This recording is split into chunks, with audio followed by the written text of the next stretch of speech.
Di tengah hujan deras yang mengguyur Jakarta malam itu, Aulia menatap cermin di kamar mandi rumahnya, air mata bercampur dengan air hujan yang masih menetes dari rambutnya. Tiba-tiba, pintu terbuka dengan kasar, dan ibunya, Bu Ratna, berdiri di ambang pintu dengan wajah marah. "Kamu sudah bertunangan dengan Rial, Aulia. Kenapa kamu masih bertemu dengan perempuan itu?" seru Bu Ratna, suaranya menggelegar seperti petir, membuat Aulia terpaku, hatinya hancur berkeping-keping. Aulia, seorang guru sekolah dasar berusia 28 tahun, selalu merasa terjebak dalam kehidupan yang dirancang oleh keluarganya. Lahir di keluarga konservatif di pinggiran Jakarta, dia dibesarkan dengan nilai-nilai tradisional Islam yang ketat. Ayahnya, seorang pegawai negeri, selalu menekankan pentingnya pernikahan dan keluarga. Seorang perempuan harus menikah dengan pria baik, punya anak, dan menjaga kehormatan keluarga, kata ayahnya berulang kali. Aulia mencoba mematuhi itu semua, tapi sejak kuliah, dia menyadari ada sesuatu yang berbeda dalam dirinya. Dia tidak tertarik pada pria seperti teman-temannya. Hatinya berdegup kencang saat melihat perempuan cantik, pintar, dan mandiri. Pertemuan pertamanya dengan Nadia terjadi secara kebetulan di sebuah kai kecil di Blok M. Nadia, seorang arsitek berusia 30 tahun, duduk sendirian membaca buku tentang desain kota. Aulia, yang sedang menghindari pertemuan keluarga, duduk di meja sebelah. Mereka mulai berbicara tentang lalu lintas Jakarta yang macet, dan sejak itu pertemanan mereka berkembang.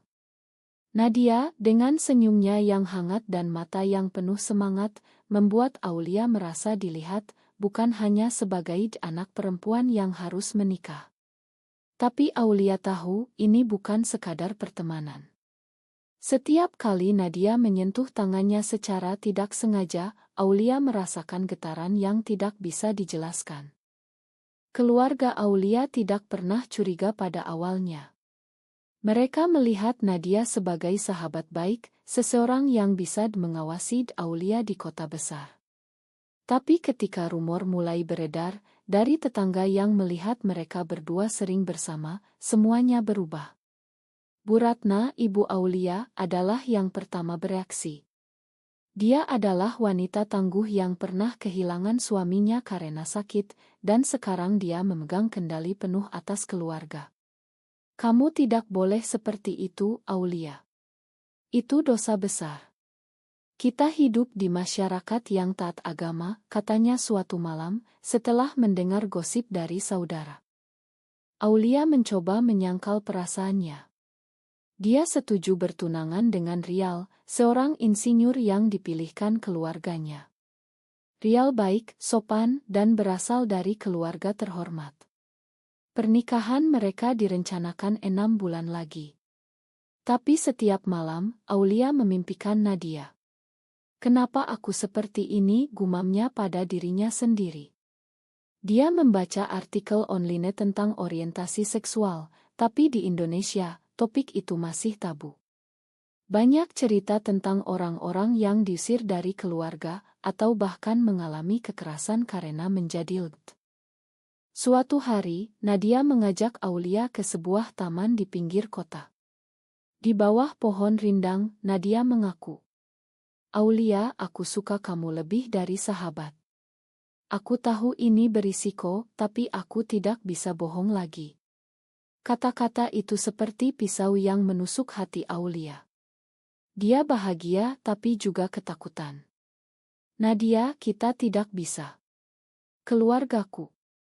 Masyarakat."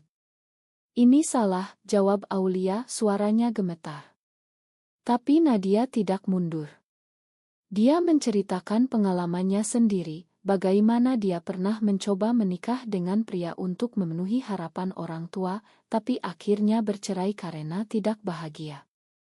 Pertemuan itu menjadi titik balik.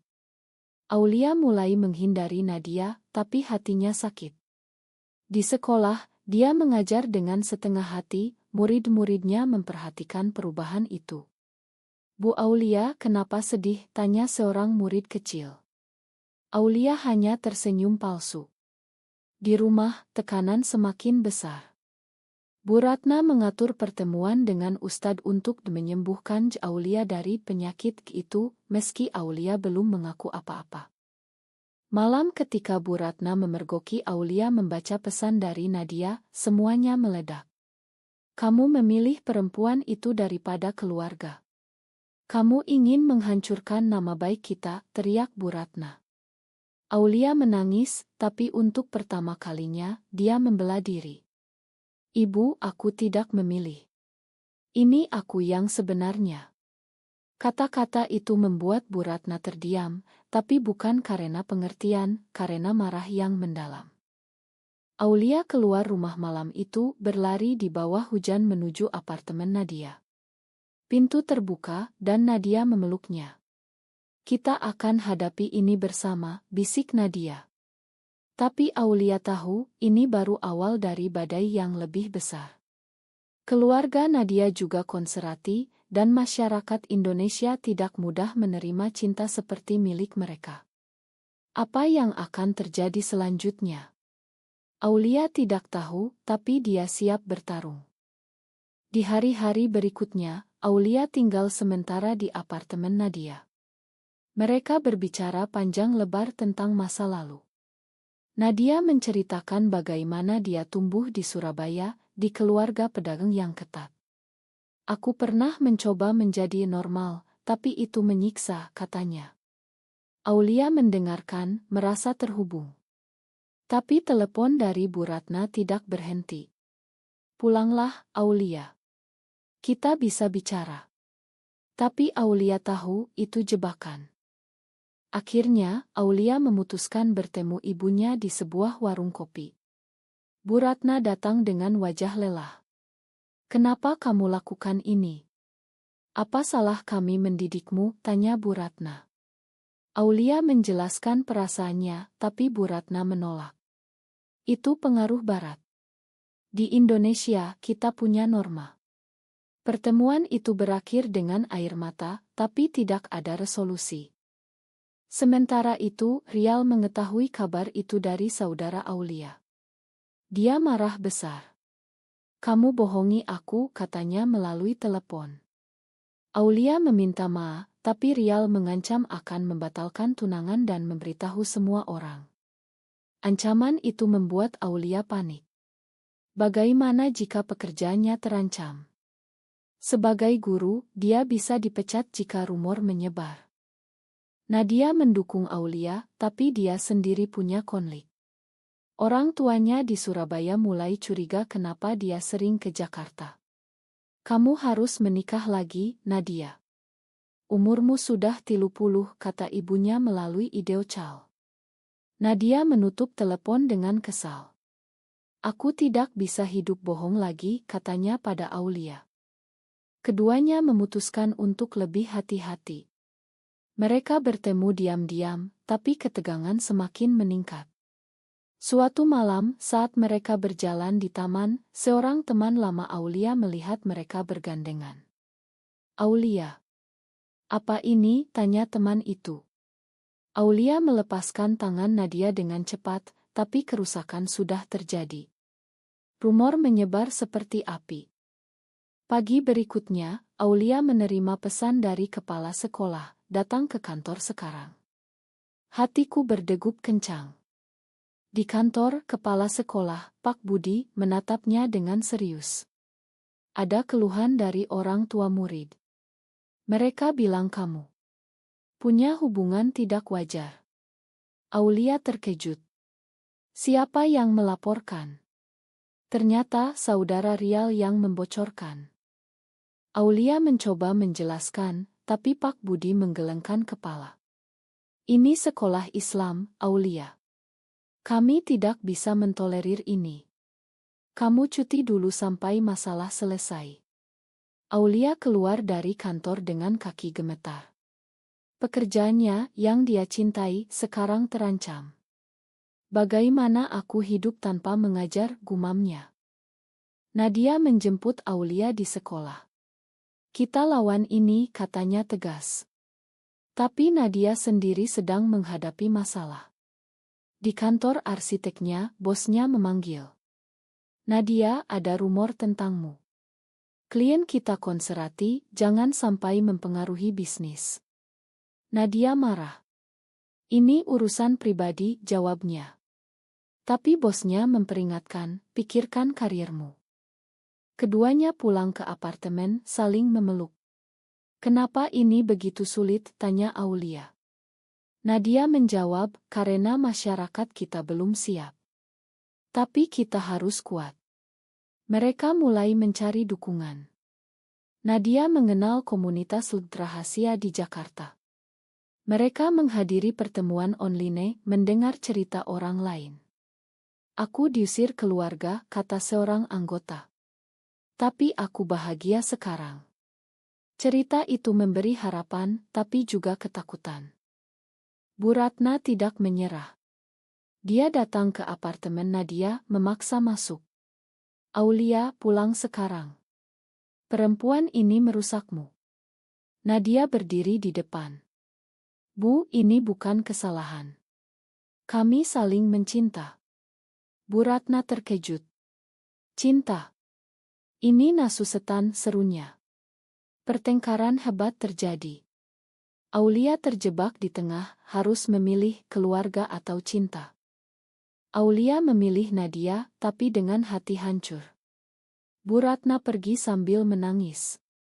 Kamu bukan anakku lagi. Kata-kata itu seperti pukulan. Aulia menangis semalaman. Apa aku salah, Nadia? Nadia menghibur, tidak. Kita benar untuk diri kita sendiri. Rial tidak tinggal diam, dia menelepon Aulia, mengancam.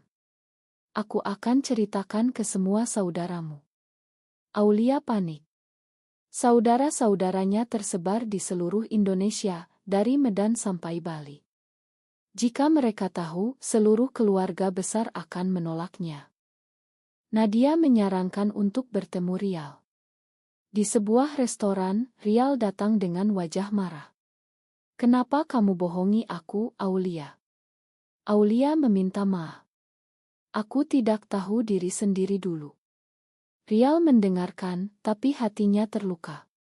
Aku pikir kita bisa bahagia. Nadia ikut, mencoba menenangkan. Tapi Rial marah pada Nadia.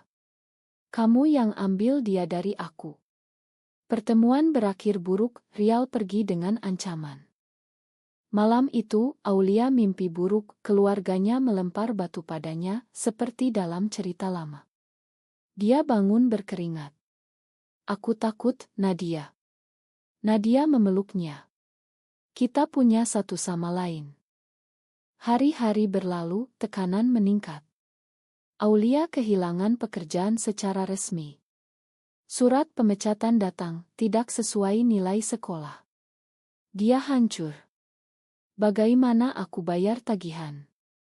Nadia menawarkan bantuan. Kita bagikan beban. Tapi Aulia merasa bersalah. Aku jadi bebanmu. Nadia juga mendapat masalah. Orang tuanya datang dari Surabaya, mendengar rumor. Nadia, apa benar kamu lesbian? Tanya ayahnya. Nadia mengaku. Ya, Pak. Aku mencinta Aulia. Ayahnya marah besar. Kamu malu-maluin keluarga. Kami putus hubungan. Ibu Nadia menangis. Kenapa kamu seperti ini? Nadia pulang sendirian, hancur. Mereka tolak aku, katanya pada Aulia. Keduanya saling menghibur, tapi luka semakin dalam. Mereka mulai bertengkar kecil. Kenapa kamu tidak lawan lebih keras? Tanya Aulia. Nadia balas, aku sudah capek. Di tengah itu, teman lama Nadia, seorang aktis menawarkan bantuan. Kalian bisa pindah ke Bali, di sana lebih terbuka. Tapi Aulia ragu. Aku tidak mau lari. Ini tanah airku. Konflik mencapai puncak ketika Bu Ratna menelepon lagi. Aulia, ayahmu sakit karena kamu. Aulia terkejut. Ayahnya sebenarnya sudah meninggal, tapi Bu Ratna bohong untuk memancing. Aulia marah. Ibu jangan bohong. Tapi itu membuat Aulia ragu. Apa jika dia pulang? Nadia melihat keraguan itu. Jangan pergi, Aulia. Ini jebakan. Tapi Aulia pergi sendirian ke rumah. Di sana Bu Ratna menunggu dengan Ustadz. Kita akan doakan kamu sembuh. Aulia marah. Aku tidak sakit. Dia lari lagi, tapi kali ini dia merasa sendirian. Kembali ke apartemen, Nadia menunggu dengan cemas. Kamu pilih mereka. Aulia menangis. Tidak. Aku pilih kamu. Tapi kepercayaan mulai retak. Beberapa minggu kemudian, situasi semakin rumit. Aulia mencari pekerjaan baru, tapi rumor menghalangi. Setiap wawancara, mereka bertanya tentang masa lalu. Saya dengar kamu punya masalah pribadi, kata seorang calon bos. Aulia menyerah, mulai bekerja relance sebagai tutor online. Penghasilannya sedikit, membuatnya bergantung pada Nadia. Nadia sementara itu mendapat promosi di kantor, tapi dengan syarat, jaga image. Dia mulai menyembunyikan hubungan mereka di depan rekan kerja. Aulia, aku harus hati-hati. Aulia mengerti, tapi sakit hati. Kita seperti rahasia kotor. Konflik internal Aulia semakin dalam. Dia mulai mempertanyakan imannya. Apa Tuhan benci aku? Dia membaca Al-Quran, mencari jawaban. Beberapa ayat membuatnya ragu, tapi dia juga menemukan cerita tentang kasih sayang. Mungkin cinta ini bukan dosa, gumamnya. Nadia, di sisi lain, lebih pragmatis. Kita hidup di dunia nyata. Kita butuh strategi. Dia mengusulkan untuk bergabung dengan Ngold untuk advokasi. Aulia setuju, tapi takut. Pertemuan pertama mereka di sebuah rumah aman di Jakarta. Di sana mereka bertemu orang-orang seperti mereka, perempuan yang berjuang melawan diskriminasi. Salah satu anggota, Lina, menceritakan kisahnya. Aku pernah dipaksa kawin, tapi aku kabur. Sekarang aku bahagia dengan pasanganku. Cerita itu menginspirasi, tapi juga menakutkan. Banyak yang mati karena kekerasan, kata Lina. Kembali ke rumah, Aulia dan Nadia semakin dekat, tapi tekanan luar membuat mereka bertengkar. Suatu malam, setelah minum kopi terlalu banyak, Aulia marah. Kamu selalu bilang kuat, tapi kamu sembunyikan aku. Nadia balas, kamu yang lemah, selalu ragu. Pertengkaran itu membuat Nadia pergi semalam ke hotel. Aulia sendirian, menangis. Apa ini layak? Pikirannya penuh pertanyaan moral. Apakah mencinta Nadia berarti mengkhianati keluarga? Apakah masyarakat punya hak atas hidupnya? Pagi harinya, Nadia kembali dengan bunga. Aku takut kehilanganmu. Mereka berdamai, tapi luka tetap. Bu Ratna mencoba lagi. Dia kirim pesan, Aulia, aku sakit. Datanglah. Kali ini benar. Aulia pergi ke rumah sakit. Bu Ratna terbaring lemah. Kenapa kamu tinggalkan aku? Tanya Bu Ratna. Aulia menangis. Ibu yang tolak aku. Mereka bicara panjang. Bu Ratna mengaku, aku takut apa kata orang. Tapi aku sayang kamu. Aulia pulang dengan hati campur aduk. Ibu mulai mengerti, tanya Nadia. Aulia mengangguk, tapi ragu. Mungkin. Rial muncul lagi. Dia datang ke apartemen, mabuk. Aulia, aku masih cinta kamu. Tinggalkan dia. Nadia marah, mendorong Rial keluar. Pergi. Tapi Rial berteriak di koridor, menarik perhatian tetangga. Mereka lesbian. Rumor menyebar di apartemen. Pemilik mengancam mengusir. Ini kompleks keluarga. Aulia dan Nadia panik.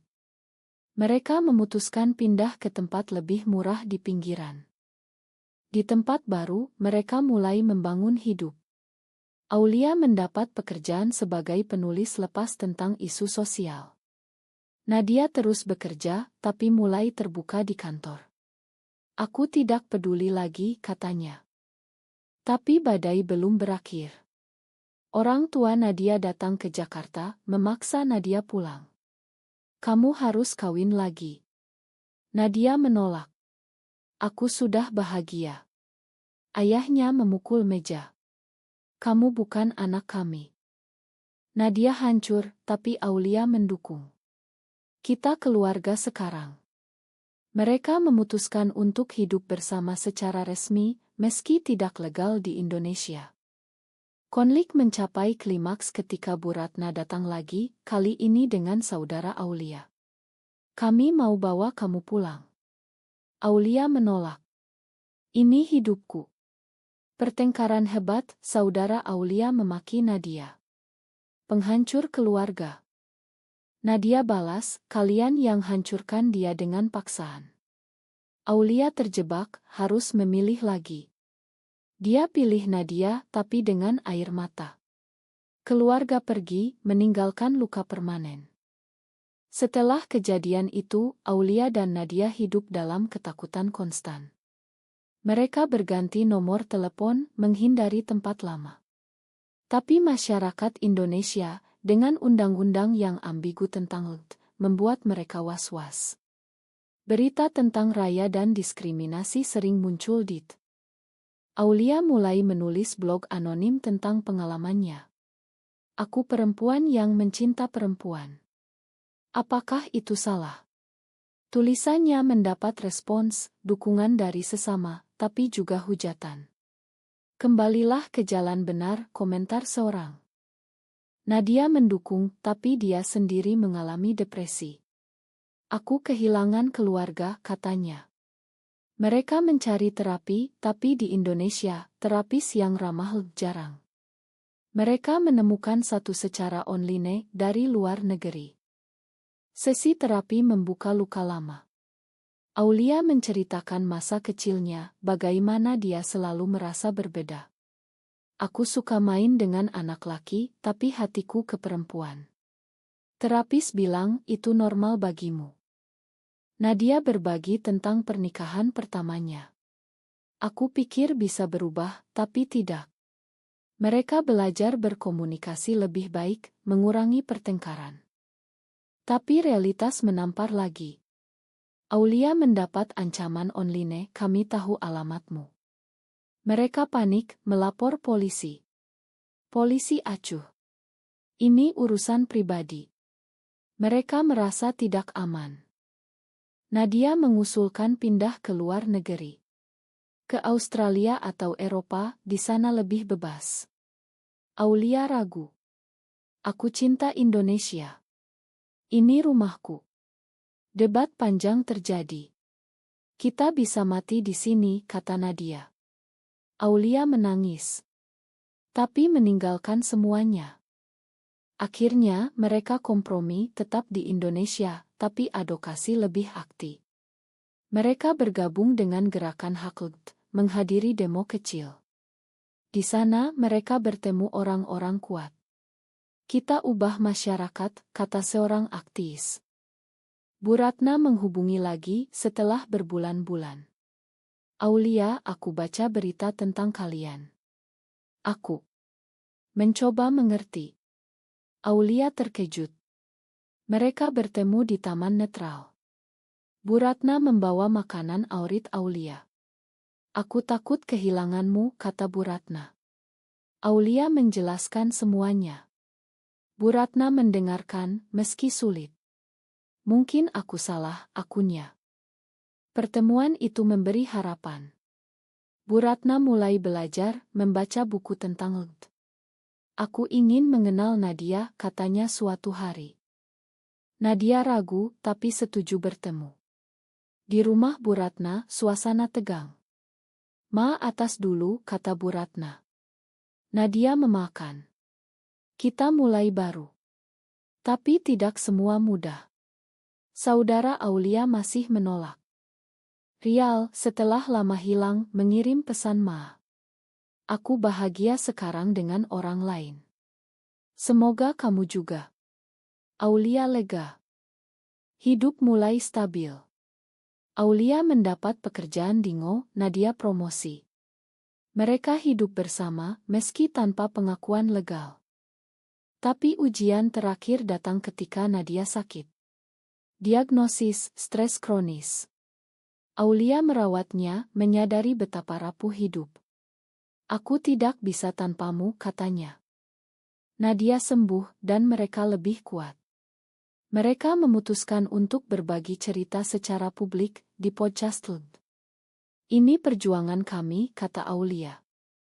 Masyarakat bereaksi campur, dukungan dan hujatan. Tapi mereka tidak mundur. Tahun berlalu, Aulia dan Nadia membangun hidup baru. Mereka pindah ke rumah kecil di Bogor, jauh dari hiruk-pikuk Jakarta. Di sana mereka menanam kebun, simbol harapan. Ini rumah kita, kata Nadia. Bu Ratna sering berkunjung, membawa cucu dari saudara Aulia. Aku bangga padamu, katanya suatu hari. Rekonsiliasi lambat, tapi tulus. Orang tua Nadia juga melunak. Setelah melihat Nadia bahagia, mereka datang. Ma, nak, kata ayahnya. Nadia memeluk mereka. Tapi masyarakat masih tantangan. Undang-undang anti-LGBT disulkan, membuat mereka khawatir. Mereka ikut petisi, berjuang untuk hak.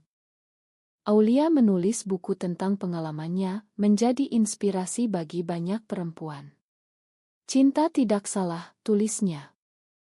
Nadia mendesain rumah aman untuk komunitas. Ini warisan kita. Di akhir perjalanan, mereka duduk di teras, memandang matahari terbenam. Apa kita bayar harga terlalu mahal? Tanya Aulia. Nadia tersenyum. Tidak. Ini layak.